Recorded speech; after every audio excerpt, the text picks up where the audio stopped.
आज इस वीडियो के द्वारा अपन वायु प्रदूषक व उसके स्रोत कौन कौन से हैं, वायु प्रदूषक कौन कौन से हैं, इस वायुमंडल को प्रदूषित करने वाले कौन कौन से पदार्थ या कौन कौन से तत्व हैं तथा उनके स्रोत कहाँ से ये पोल्यूशन या उत्पन्न होते हैं, उनके बारे में आज अपन सामान्य जानकारी देंगे।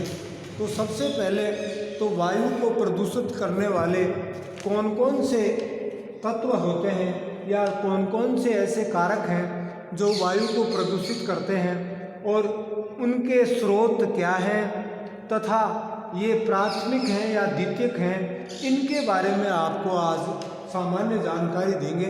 तो सबसे पहले मैं बात करूं कि वायु प्रदूषक में ओजोन, जिसे अपन O3 कहते हैं, ओजोन सबसे ज़्यादा वायु प्रदूषक गैस मानी जाती है और ये गैस द्वितीयक पदार्थ है। द्वितीयक पदार्थ के अंतर्गत ये चीज़ आती है तथा ये वायुमंडलीय परिवर्तन से उत्पन्न जो स्वयं चालित वाहनों से नाइट्रो डाइऑक्साइड व हाइड्रोकार्बन की प्रतिक्रिया से उत्पन्न होती है।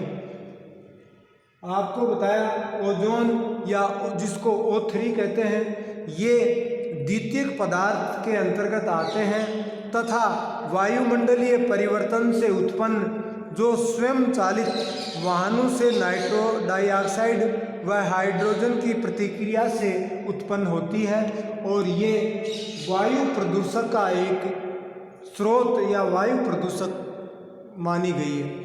दूसरी अगर बात करें तो सल्फर डाइऑक्साइड जो SO2 कहते हैं, जिसको ये प्राथमिक पदार्थ है जो वायुमंडल को प्रदूषित करने में सबसे ज़्यादा बहुत बड़ा योगदान माना जाता है। सल्फर डाइऑक्साइड जिसको SO2 के नाम से भी अपन जानते हैं और ये प्राथमिक पदार्थ है। ये मुख्य रूप से फैक्ट्रियों में ऊर्जा उत्पादक यंत्रों, फैक्ट्रियों में जितना भी ऊर्जा उत्पादक यंत्र हैं उनके द्वारा मशीनों अथवा किसी ठोस पिघलाने वाले संयंत्र से उत्पन्न होती है। मशीनों के द्वारा या कोई भी ठोस पदार्थ को पिघलाने के कारण ये सल्फर डाइऑक्साइड उत्पन्न होती है। ये वायु प्रदूषक कारक माना गया है, ये प्राथमिक पदार्थ है। इसके बाद में अगर बात करें नाइट्रोजन डाइऑक्साइड जिसको NO2 के नाम से अपन जानते हैं, NO2 या नाइट्रोजन डाइऑक्साइड, ये भी एक प्राथमिक व द्वितीयक दोनों पदार्थों के रूप में इसको शामिल किया गया है।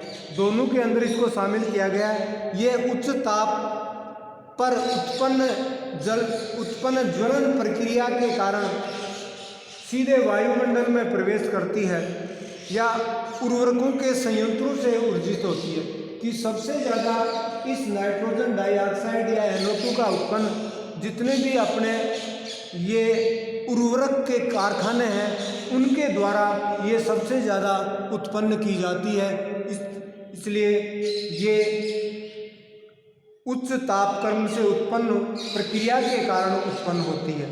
इसके बाद में अगर बात करें अपन हाइड्रोजन फ्लोराइड जिसको HF के नाम से भी जानते हैं, हाइड्रोजन फ्लोराइड जो प्राथमिक स्रोत से उत्पन्न होते हैं, ये सुपर फास्फेट एल्यूमिनियम गलन के दौरान सुपर फास्फेट तथा एल्यूमिनियम फैक्ट्रियों के गलन के कारण इसका सबसे ज़्यादा उत्पन्न होती हैं या सबसे ज़्यादा उन फैक्ट्रियों में जिसमें सुपर फास्फेट तथा एल्यूमिनियम गलन के कारखानों में ये हाइड्रोजन फ्लोराइड सबसे ज़्यादा उत्सर्जित होती है।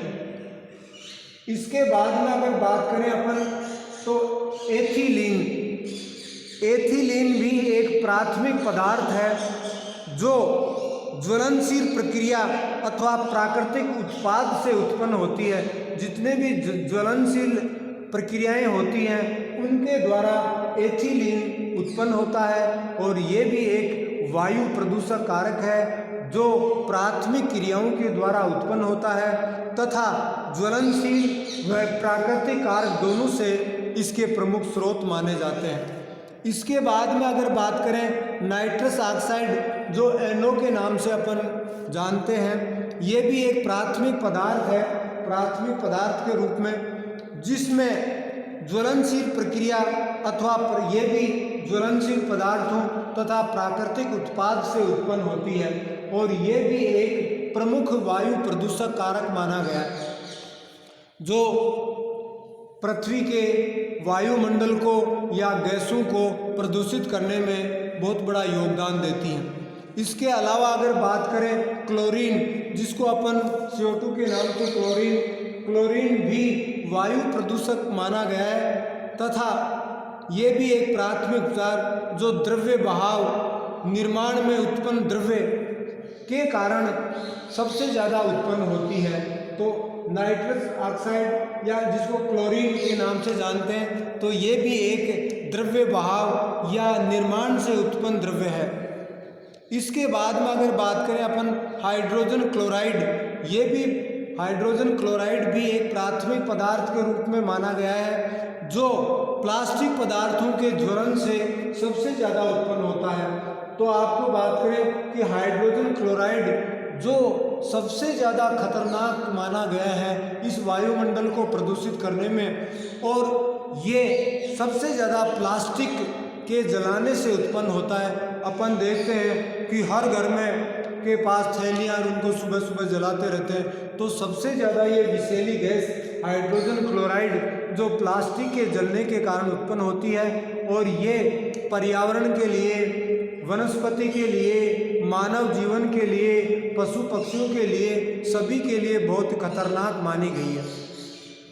इसके बाद में अगर बात करें विषैले पदार्थ, ये भी प्राथमिक पदार्थ के अंतर्गत आते हैं, जो पिघलने व ज्वलन प्रक्रिया से उत्पन्न होते हैं। कोई भी चीज़ जो पिघलती रहती है या ज्वलन क्रिया के कारण ये विषैले पदार्थ उत्पन्न होते हैं।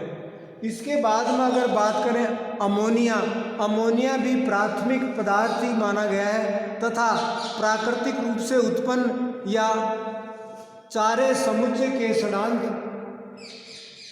या तो कई अमोनिया बहुत सी गैसें प्राकृतिक रूप से भी उत्पन्न होती हैं तथा कुछ जगह चारे को सड़ने के कारण भी अमोनिया गैस उत्पन्न होती है, जो पर्यावरण या वायु प्रदूषक का कारक माना गया।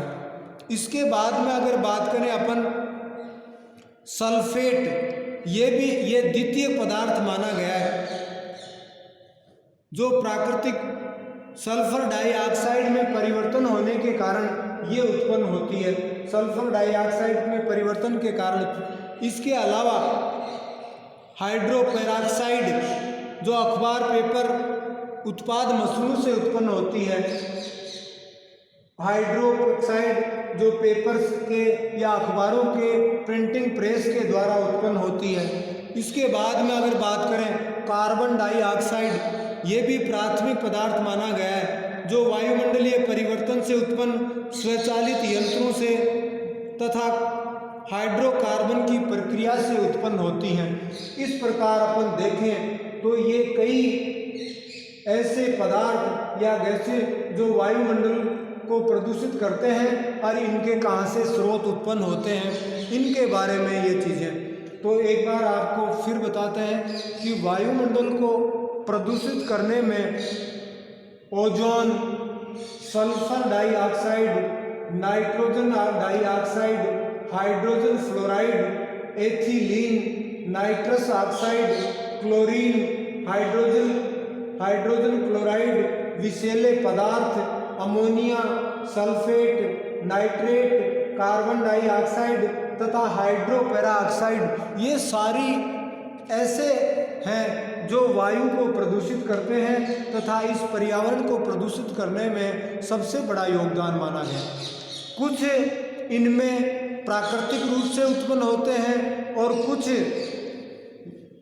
उद्योग धंधों से या अन्य कई कारणों से उत्पन्न होते हैं, जो प्राकृतिक भी हो सकते हैं या कृत्रिम या मानव निर्मित के द्वारा भी उत्पन्न होते हैं। इस प्रकार आज को आपको इस वीडियो के माध्यम से कौन कौन से वायु प्रदूषक कारक हैं और इन कारकों के प्रमुख स्रोत कौन कौन से हैं, इनके बारे में आज आपको जानकारी दी। आप इस वीडियो के द्वारा कि इस वायुमंडल में किस तरह से प्रदूषण बढ़ता जा रहा है और इस प्रदूषण के कौन कौन से कारक हैं और इस प्रदूषण को अपन कैसे रोक सकते हैं, इनके बारे में आज आपको जानकारी दी। इस वीडियो से आप ये जानकारी प्राप्त करके इस अपने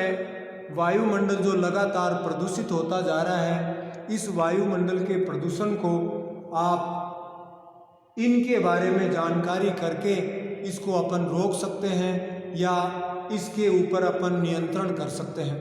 तो सबसे पहले अपन ये चीज़ें किन कारणों से उत्पन्न होती हैं, जो वायु प्रदूषित कारक हैं वो किन के कारण उत्पन्न होते हैं, उनके कारण के अपन किस तरह से उन पर नियंत्रण रख सकते हैं। आपको बताया कि ये हाइड्रोजन क्लोराइड जो बहुत ही ज़्यादा विषैली गैस है, जो बहुत ज़्यादा पर्यावरण को प्रदूषित करती है, इसके बारे में आपको बताया पहले भी कि ये प्राथमिक पदार्थ माना गया है और सबसे ज़्यादा ये प्लास्टिक के जलने के कारण उत्पन्न होती है। इसलिए अपन को ये प्रत्येक व्यक्ति का ये दायित्व है कि जितने भी प्लास्टिक की जो चीज़ें हैं उनको जलाने की बजाय अपन वैसे अन्य चीज़ों पे नष्ट करना चाहिए या उसको वैसे दबाना चाहिए। जलाने के कारण इतने ज़्यादा प्रदूषण होता है जिसकी कोई कल्पना नहीं। तो इसलिए अपन यह है कि इस वीडियो के माध्यम से आप कौन कौन से वायु प्रदूषक कारक हैं, उन कारकों कि कहाँ से उत्पन्न होते हैं और उनका निराकरण अपन कैसे कर सकते हैं, इनके बारे में आज आपको जानकारी ली। इसके लिए बहुत बहुत धन्यवाद। Thank you.